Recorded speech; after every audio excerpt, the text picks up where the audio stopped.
see the touchdown rings again. I'm just kind of over the gimmick stuff. And I mean, here's the thing. Gimmicks are great when you're winning. I still have on DVR, and Lord knows we're not going to have sports for probably 3 weeks, 3 months. Who knows when the next time we're actually going to have live sports.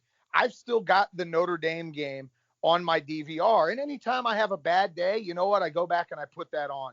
And I think of Trajan Bandy all the time running for the touchdown and Chris Fowler going, break out the chain again. And they actually on the ABC broadcast had put a little graphic that said turnover chain recipient, and they had the player's name. And I'm thinking to myself, like, how damn cool is that Miami once again has changed and innovated college football? But it was cool because we were winning and we were back in the top 5. And I was at the ACC title game. We got a fumble recovery early in the game, and all the Miami fans at once were taking our chains off. We're holding them up. The Clemson fans are like, oh, God, not this stupid damn chain. Like, you know the power of the turnover chain. Then you go 7-6. The chain doesn't seem quite as cool, although it had moments in 18. You know, Florida State game when Michael Pinckney gets the interception. They had the strip sack fumble on Frenchie Francois, and the place goes bananas. The chain had an aura. There wasn't a moment last year that the turnover chain came out, and I felt that it did anything. And I believe in everything you guys are saying. It's not only a Miami problem. Part of it is, I call it the Instagram society. We're all so worried about likes. And I got my kids. I've got a teenage daughter that deals with the same thing. Oh, my God, 20 people viewed my video.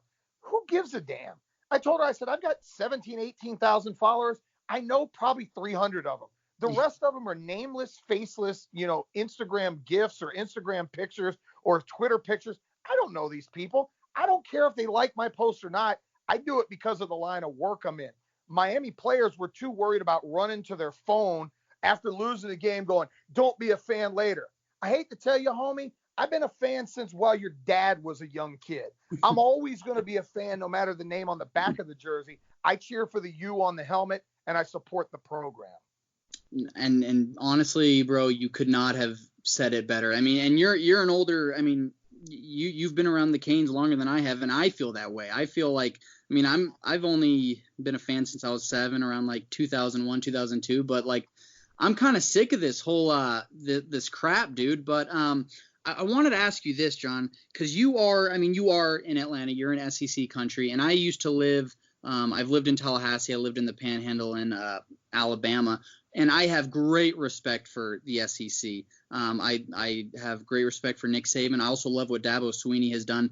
What do you think they've done specifically? Because they both took over, you know, terrible programs. Alabama was nothing when Nick Saban got there. What do you think those coaches did specifically to turn around their programs, and what can Manny learn from that? For Nick Saban, it was simple. He had the backing of a program that was willing to spend whatever money they wanted to put the facilities and the infrastructure in place. And Saban already had a name because he had won a national championship at LSU. He had gone to the NFL, even though he screwed over the Dolphins and lied in their face. He still had a name and cachet, and Alabama was just waiting. And I love to do this to Bama fans. Bama fans right now, and they should be on top of the world. They've won, 5 national titles in the last 15 years, whatever it is. They're on an unbelievable run. It's probably 5-11. They forget the Mike Price, Mike DuBose, Mike Shula, Dennis Franchione, Ray Perkins. They love to just go, we went from Bear Bryant to Nick Saban, and forget like a 30-year stretch, save a couple of years with Gene Stallings when they were a mediocre program. There were years Alabama went 3-9, but what Nick Saban did specifically, he got the money backing, and he said, we're going to do it my way. He got the best players because, they had an unbelievable recruiting budget. Their facilities are insane. Like, it's otherworldly what they have, you know, and I've been to Georgia's campus a bunch. Their facilities are otherworldly. What Clemson did is they got the right guy at the right time. And I can tell you, I was doing radio in Atlanta when they hired Dabo Swinney. And me and my co-hosts were like, this is a joke. You're hiring a wide receiver coach with no head coaching experience off of the staff that just got fired. Where have we seen that before, where you hire an assistant from the staff that gets let go? And they gave Dabo time. But what Dabo did best is he trusted his assistants. When he got his ass whooped in the Orange Bowl, 70-33 by West Virginia, they realized, okay, we may have the offense with Chad Morris to keep up with a lot of people, but our defense is brutal. And the school backed them and said, you spend whatever you want. And they went and bought the highest paid assistant they could get in Brent Venables. Jeff Scott, if I'm not mistaken, is the first major coordinator from Clemson to leave since Dabo Swinney's been there. I think he let one go, but Scott and Chad Morris had left to go be a head coach, but it had been Scott, Elliott, and Brent Venables for the better part of 7 or 8 years. The continuity on that staff makes it real easy. Nick Saban has the name in Alabama where kids just go, all right, I'm going to Bama. They've won forever. I'll be the 7th string linebacker and eventually get my turn. Clemson's done it with continuity. And I'll be honest, I've been to Clemson games. It's just like an SEC school. It's in the middle of nowhere. There's nothing else to do, but they live and breathe Clemson purple and orange. What Miami needs to get back to, you got to win some games, and then they've got to have the ability to keep people on campus, not just coaches. We got to stop having juniors leave to go be 6th and 7th round picks. That's a dilemma that's been going on now for 12, 14 years. And it's a reason why we can never have those senior offensive linemen, why we can never have senior tight ends and wide receivers. All our guys leave. Yeah, I think winning will help with that, because I mean we've kind of picked on a few guys. At the time, Brad Kaya's decision seemed a little funny, and we've talked about that, and we love Brad, but that decision seemed funny. This Trajan Bandy decision seems funny. The Kendrick Norton and RJ McIntosh. But the thing was, if we're an elite program and we're winning and we're contending for a title every year, those kids won't leave, because they'll think, would I rather be a 7th round pick, or would I rather get a national championship ring, or at least be playing for one? And then also your other point about the keeping coordinators intact, I think we're going to have the opportunity for Manny to prove that. I think Rhett Lashlee is definitely going to get some head coaching love here in the next few years. He's just been extremely productive at every stop. And then, Blake Baker got a lot of heat from our fans, but quietly had a really good season, and, was getting a look from, I think it was LSU. Mm-hmm. And, so it is time to put our money where our mouth is and show Rhett Lashlee, with the finances, that it's better to be here and be the offensive coordinator for Miami than to, go be a head coach at a lesser school. We need to build value in ourselves, and we're not doing that with coaches or players. No, and I don't get mad at guys like Bandy that have financial situations and have to leave. What I do get mad at is guys that get bad advice. Like Tommy Streeter left to be a 5th round pick. Brandon Washington, who could have been a good senior all ACC type guard, left to be a 6th round pick. I worked in the NFL for almost a decade and got to travel with a team and be around a team forever. And it's tough because what people don't feel, or what they fail to realize, is the business of that league is as cutthroat as anything in the history of the world. You're here today as a piece of meat and an entity for that team, and you're gone tomorrow. If you're not good enough to make it, they don't give a damn about cutting you and never seeing you again. And that's what we've got to get that message to some of our kids. I don't know where it's been lost. I don't know if it's these kids are tired of losing, which I know I would be. I don't know if a lot of people look at, hey, I'm just going to go to Miami for my 3 years and get to the league. We need more people like Shaq Quarterman and Michael Pinckney to stay for a 4th year. And hopefully that culture, think about it. We had Ed Reed and Clinton Portis stay an extra year, and Jeremy Shockey. You want to know why that was the greatest team in the history of college football? Because guys like that stuck around. Bryant McKinney, they stuck around for their final year. We got guys leaving now to go be free agents in the league. That mentality has to change. Well, and also, guys like Ed Reed and Clinton Portis, Joaquin Gonzalez, Bryant McKinney, they all came back for 2001, not just because they could win a championship, but they had a certain pride about the University of Miami that I just don't think is there right now. I'm very optimistic about 2020, but I mean, it has to be more than just winning to return for your senior year, in my opinion. And I just that standard that Miami used to have and that I grew up knowing, it's just not there. And What do you think? What do you think, John? Who are some of the players that? I mean, we have guys like De'Aaron King, Brevin Jordan, Rousseau, guys that we know will do their job on Saturday.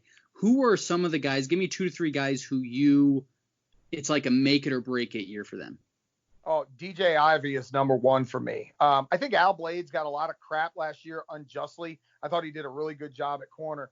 DJ Ivey has all the tools to be a really good defensive end. I'm not talking All-American. He could absolutely be first or second team All-ACC. I saw just lack of giving a damn a lot of times. I always will have that mental picture of the Georgia Tech play. Georgia Tech is awful. I mean, and I love Jeff Collins, great dude. I've had a chance to hang out with him, but they're awful. They have no talent, or at least this past year they didn't.